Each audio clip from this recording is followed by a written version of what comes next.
Olá, pessoal! Depois da Covid-19, que se transformou aí numa grande pandemia global, será que o mundo está na iminência da ocorrência de uma nova pandemia provocada por um coronavírus? Vem para cá, acompanha comigo o tema da aula de hoje. Aula de hoje de atualidades, vamos falar a respeito da varíola dos macacos. Bom, primeira questão importante aqui, é a gente lembrar qual é a diferença entre o surto, a epidemia, a endemia e a pandemia. Quando a gente fala de surto, nós estamos falando do aumento exponencial do número de casos de uma determinada doença que ocorre numa área geográfica delimitada. Então, eventualmente, eu tenho um surto que acontece naquela localidade. Quando eu tenho uma epidemia, é porque ocorre o aumento generalizado do número de casos numa área geográfica maior, mas ainda assim delimitada a uma determinada porção do território. Quando nós estamos falando de uma endemia, nós estamos falando lá de uma doença que tem um relativo controle, que se espalhou pelo espaço geográfico, mas que vai acometer, volta e meia, um número de indivíduos a cada ciclo, a cada período do ano, por exemplo. Então eu tenho uma doença relativamente sob o controle, que se espalha geograficamente para uma dada localidade e que tem, eventualmente, números de casos se repetindo todos os anos. E eu tenho lá a condição da pandemia, que é quando eu tenho um espalhamento geográfico de uma determinada doença a nível continental ou global.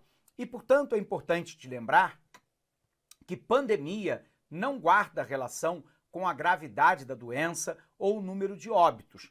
A palavra pan significa todo. Por isso a gente tem, por exemplo, os Jogos Pan-Americanos, que envolve todas as Américas. Então, uma pandemia é aquela que se espalha para mais de um continente e até para o mundo inteiro, como o coronavírus atual da Covid-19.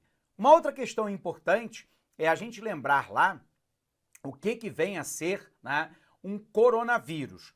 Um coronavírus é uma zoonose e, portanto, ela está presente no meio animal, por vezes com animais domesticados ou domesticáveis, como gato, como cachorro, e às vezes com animais silvestres. Então, o coronavírus é aquele que tem a capacidade de sair do seu hospedeiro tradicional, que é o meio animal domesticado ou não domesticado, para o ser humano. Então ele encontra uma porta de entrada nas defesas do ser humano e ali se instaura. A Covid-19 é exatamente um coronavírus, não é o primeiro coronavírus a surgir no mundo sequer desse tipo de doença. Eu quero te lembrar que nós já tivemos uma síndrome da insuficiência respiratória aguda grave na Ásia, que foi o SARS, que também surgiu na China. Porém, a gente também teve uma síndrome da insuficiência respiratória aguda grave que surgiu no Oriente Médio, que é a MERS, que surgiu antes da Covid-19. E, portanto, embora nós tenhamos a Covid-19 tenha surgido na China, essa síndrome já surgiu no Oriente Médio e, para nossa felicidade, não teve um espalhamento, um contágio, se transformando numa pandemia global. Bom, aí vem agora o caso atual, que é da varíola dos macacos, que é passada por um vírus chamado monkeypox. O monkeypox, ele dá a origem desse vírus, que é exatamente os macacos da África Central e na sua porção ocidental. Ele foi detectado pela primeira vez em 1958 na bacia do Congo. Portanto, é importante a gente lembrar também como é que a gente divide a África. A porção norte da África, que nós chamamos de África setentrional, lembrando que a palavra setentrional significa norte, pega países da chamada África Branca, Líbia, Marrocos, Argélia, Saara Ocidental, Tunísia, estão exatamente nessa faixa.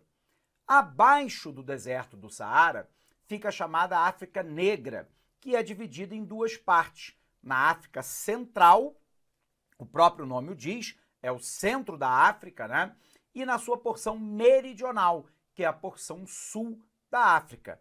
Lembrando que eu também posso dividir a porção oriental de qualquer território, que é o leste, e a porção ocidental de qualquer território, que é a porção oeste.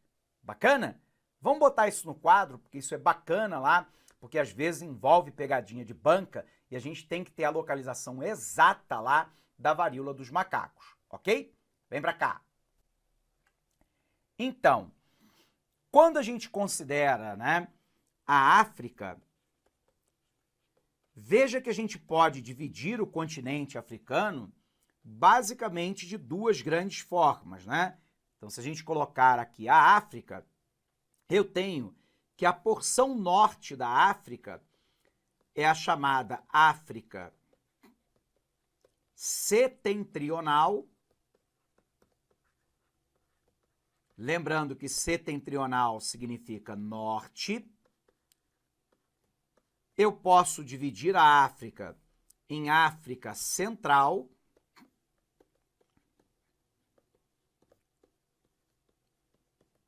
e posso dividir o continente ainda na África Meridional. Lembrando que a palavra meridional significa sul. Essa classificação é uma classificação que nós chamamos de classificação física do território africano. Tudo bem? Mas eu não tenho só essa forma. Eu tenho uma outra forma que nós chamamos de humana. Então eu divido essa África setentrional naquilo que nós chamamos de África branca. Lembrando, na África branca, né, fica países, por exemplo, como a Tunísia, o Marrocos, o Egito, a Líbia, Saara Ocidental. São países de maioria islâmica, né? Embora, né, não sejam exatamente aquilo que nós no Brasil entendemos como população branca, essa população seria chamada no Brasil de parda, mas é a chamada África branca por um critério humano. E abaixo do deserto do Saara, então vamos só trocar a cor aqui novamente. Então, se eu considerar agora aqui o deserto do Saara,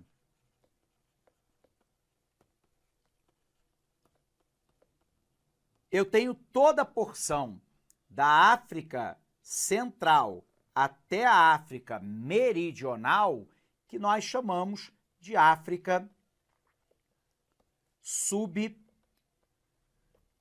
subsaariana, ou seja, abaixo do deserto do Saara, que está aqui, ó. Tudo bem? Essa África subsaariana é também chamado de África Negra. Tudo bem? Então eu tenho aqui uma divisão em vermelho em África Setentrional, África Central e África Meridional, que é uma classificação física, e eu tenho uma classificação sob o ponto de vista humano, né, que vai distinguir a chamada África branca, Tunísia, Marrocos, Egito, Líbia, Saara Ocidental, né, por exemplo, no norte da África, e tudo aquilo que fica abaixo do deserto do Saara é a África subsaariana, também chamado de África Negra.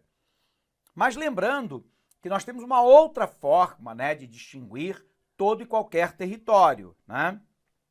Se a gente agora tracejar aqui, né, a antiga Rosa dos Ventos, né, e eu colocar o indicativo aqui de que o norte está para cá, então aqui é o norte, aqui é o oeste, que também nós sinalizamos como oeste em inglês. Eu tenho aqui o leste, que nós também simbolizamos por este, e aqui eu tenho a porção sul. Lembrando, né, que toda a porção norte, né, é a porção que nós chamamos de oriental, em qualquer território, e toda a porção oeste é a porção ocidental de qualquer território. Da mesma forma que a porção norte é a porção setentrional e que a porção sul é chamada de meridional. Perfeito? Então isso é importante aí, quando a gente lê uma matéria, a gente saber essa localização exata da Rosa dos Ventos e a forma de classificação. Então vamos voltar para a questão. O vírus monkeypox, ele é um vírus presente, né, no meio animal e é uma zoonose, um coronavírus que tem a capacidade de contaminar o ser humano. Ele foi detectado pela primeira vez em 1958 em macacos, por isso o termo do vírus, né, monkeypox. Mas o primeiro caso de seres humanos só foi detectado na década de 1970 na bacia do rio Congo, né, na chamada África subsaariana, África Negra, mais especificamente na porção ocidental da África. Bom, embora nós tenhamos aí que a varíola dos macacos tenha se tornado relativamente endêmica, né, na África Negra, sobretudo na bacia do Congo, não havia muitos casos de espalhamento dessa doença pelo mundo como um todo. Lembrando que a varíola dos macacos é uma varíola, é uma variante, né, da varíola que nós conhecemos no nosso dia a dia, só que atenuada. E essa varíola dos macacos, ela tem lá como a sua expressão mais forte a erupção cutânea, né? Nós temos uma erupção cutânea que se espalha praticamente pelo corpo como um todo, ela é acompanhada de uma coceira muito intensa, é acompanhada muitas vezes de dor de cabeça e febre pelo corpo como um todo, e essa monkeypox não existe nenhum medicamento específico para o seu tratamento. Olá, meus amigos, minhas amigas, inicialmente eu peço licença, peço desculpas, pois interrompi os seus estudos. Mas essa aula é uma aula demonstrativa aqui da Lá Concursos, para você conhecer a seriedade, conhecer a qualidade dos nossos vídeos. E pode ter certeza absoluta, se você confiar, primeiramente, em você, confiar no professor e confiar na nossa marca, na Lá Concurso, eu garanto para você que você terá reais condições de realizar uma excelente prova para o concurso da Secretaria Estadual de Justiça do Espírito Santo para o cargo de inspetor penitenciário. E esse curso nosso, atenção, completo, ponto a ponto do edital, um curso bastante enxuto, mais os PDFs dessas aulas, por apenas R$ 149,90. Cara, é o melhor preço do mercado. É a melhor entrega, é o melhor custo-benefício, eu garanto isso para você, esse curso nosso garantido. Gostou? Quer saber mais? Quer se matricular? Tem um link aqui embaixo na descrição. Por favor, clique nesse link que os nossos atendentes aí, eles estarão aí de prontidão. E se você quiser falar diretamente comigo, eu, professor Lac, vá lá no nosso Instagram, @LacConcursos, manda um direct, porque eu respondo pessoalmente todos os directs da Lá Concurso. Forte abraço, fique com Deus, espero vocês. Tchau, tchau.